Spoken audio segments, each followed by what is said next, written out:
Good afternoon and welcome to the special meeting of the Hickory City Council. At this time, I would like to call the meeting to order, and I'm going to ask our city manager, Mr. Warren Wood, to introduce the first item on our agenda. Thank you all for coming to the special meeting. Time is of the essence with this build grant, so we need to move quickly or we would not have called a special meeting. We've got two items that we'd like City Council to consider for approval. They'll be presented individually by Public Services Director Kevin Greer. So he'll present the first one, and then if you would consider that for approval, and then he'll come up and do the second one in the same thing in terms of considering that for approval. So with that, I'll turn it over to Kevin Greer. He's got two presentations, one for each of these.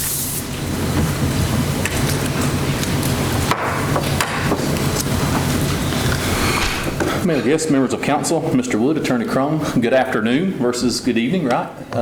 Thank you for coming and meeting with us this afternoon on the build grant. So as Mr. Wood said, these are time of the essence to make sure we can get stuff done, and part of that's just because our calendar itself is so squeezed down, which I'll explain in one of the agreements. So the first project I'll present is the Build Discretionary Fund Grant. This is the Hickory Reconnected through Transportation Infrastructure Investment. So this is the actual build grant application itself. We have worked with the federal staff and the NCDOT staff to get an agreement that's acceptable to both of us. So the request then is for City Council to accept and approve the grant agreement with US DOT Federal Highway for the build grant. The grant is for $17,092,608 for a minimum project of $21,765,760.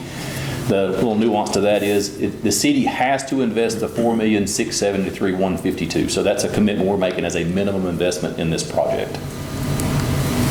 The project includes about 1.5 miles, a 1.7 mile multimodal trail, a bridge over 321, and then 0.9 miles of complete streetscape from really the end of City Walk, so 9th Street as we know it, over to Old Knoll Road, coming down 11th Avenue. The project is an extension of the bond referendum projects to activate various parts of town again through that trail. And the project will be administered through NCDOT and has to comply with all DOT requirements. So you have the option of you can either administer it directly with the feds or you can use DOT as that arm. And we've chosen to use DOT as that arm to kind of help us through the process.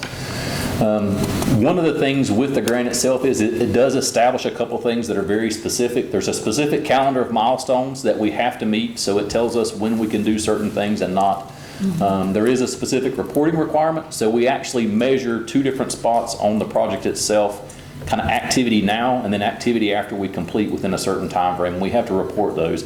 And then you have to comply with all federal requirements. The biggest of those being, of course, Davis-Bacon for the wage rate stuff that we have to have, and then also Buy American Steel is in there where you have to buy certain American products versus buying from different places.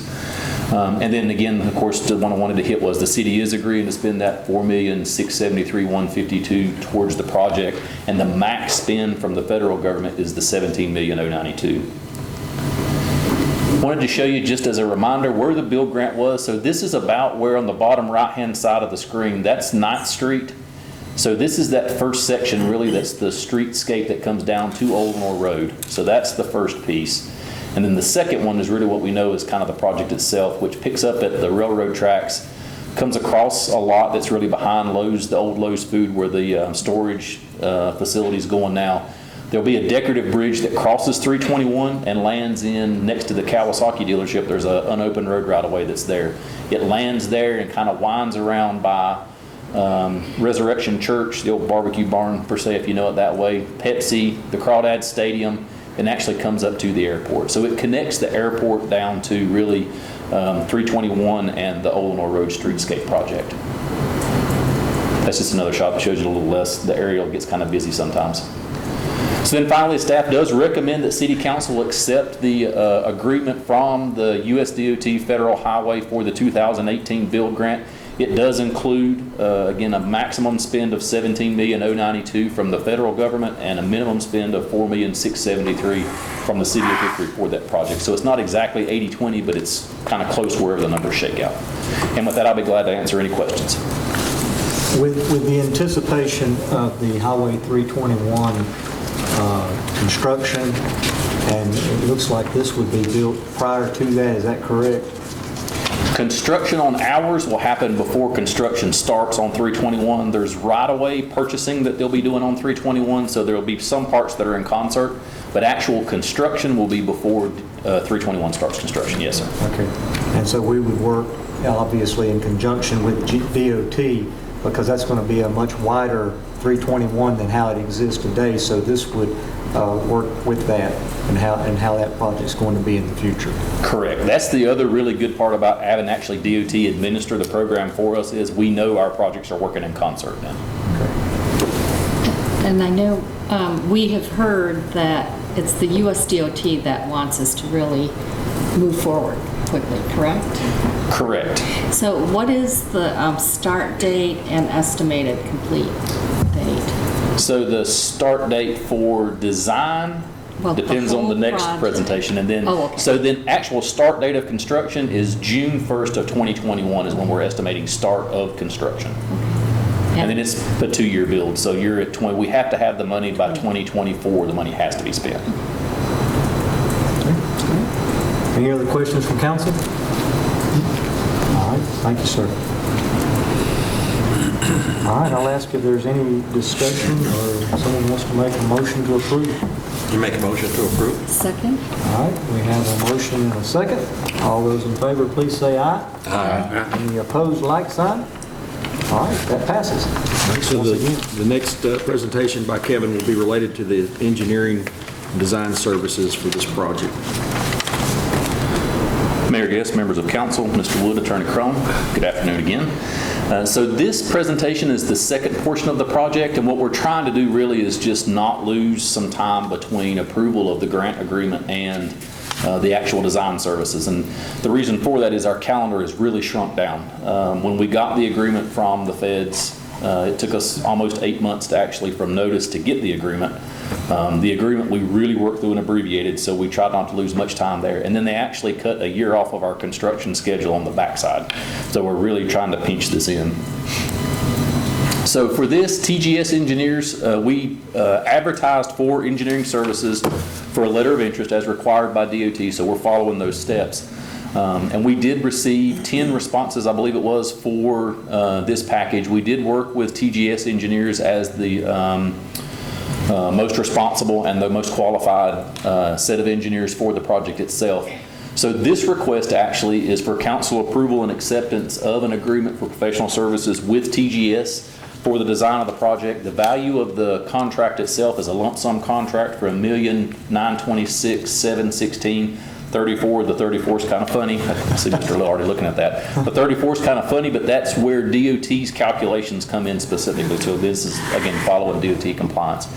This acceptance is contingent upon US DOT and NCDOT concurrence, so they still have to look at these contracts as also. But we do have them actually taking a look at them now. And we also want to add that we need the appropriate budget revision that would take place for this contract as well.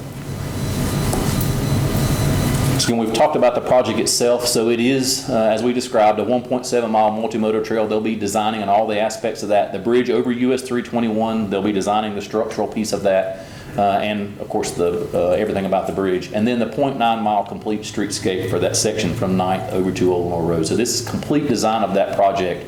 The other couple things I really want to point out is it does include the NEPA, which is the National Environmental Protection Act. That's a really big deal when it comes to meeting all those environmental compliance.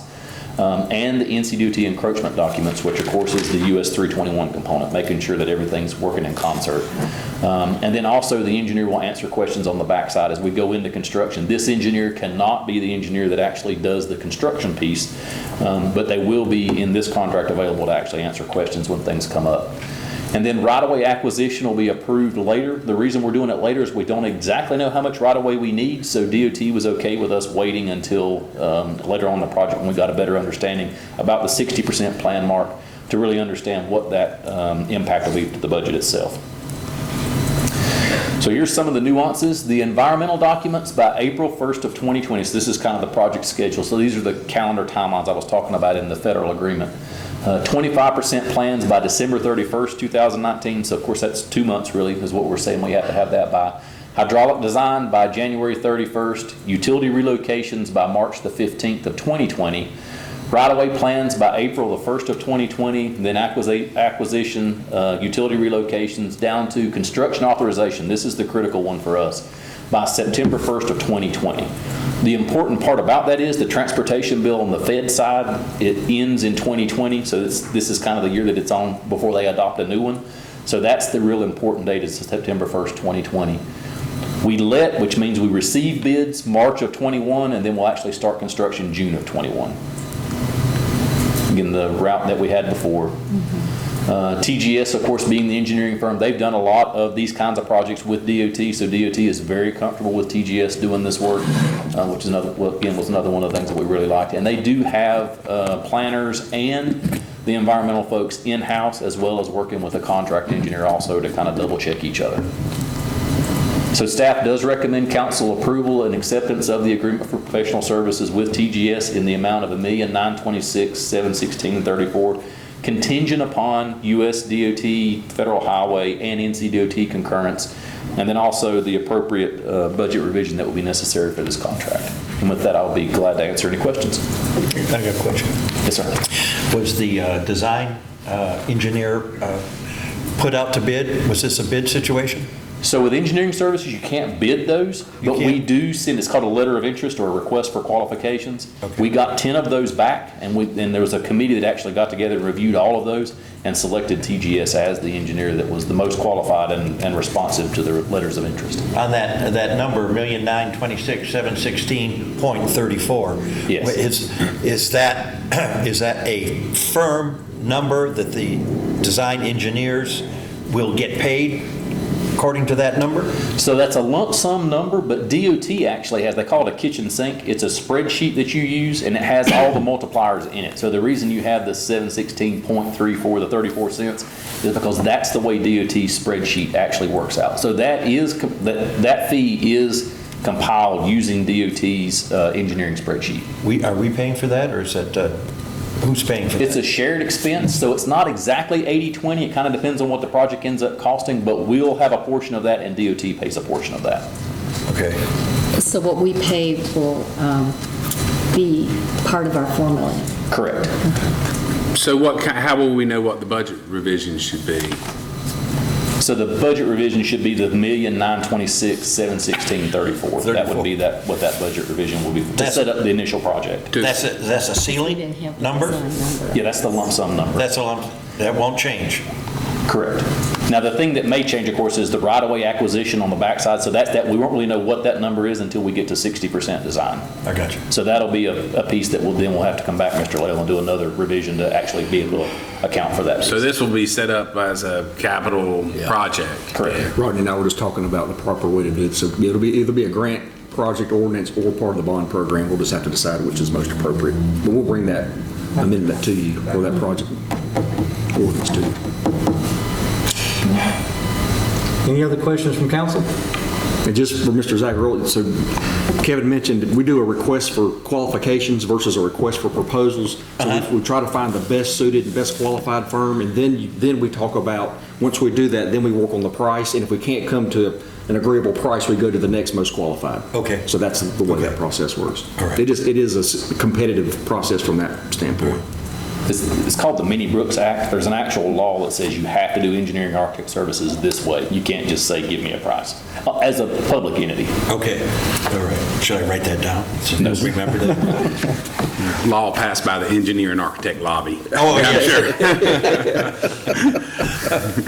All right. Any further discussion? All right, I'm going to make a motion that we approve and accept this agreement. I'll second. I have a motion and a second. All those in favor, please say aye. Aye. Any opposed, like sign? That motion carries. Any other business, Mr. Wood? All right, make a motion to adjourn. Second. I have a motion and a second. All those in favor, please say aye. Aye. Any opposed, like sign? Thank you for being here. We stand adjourned.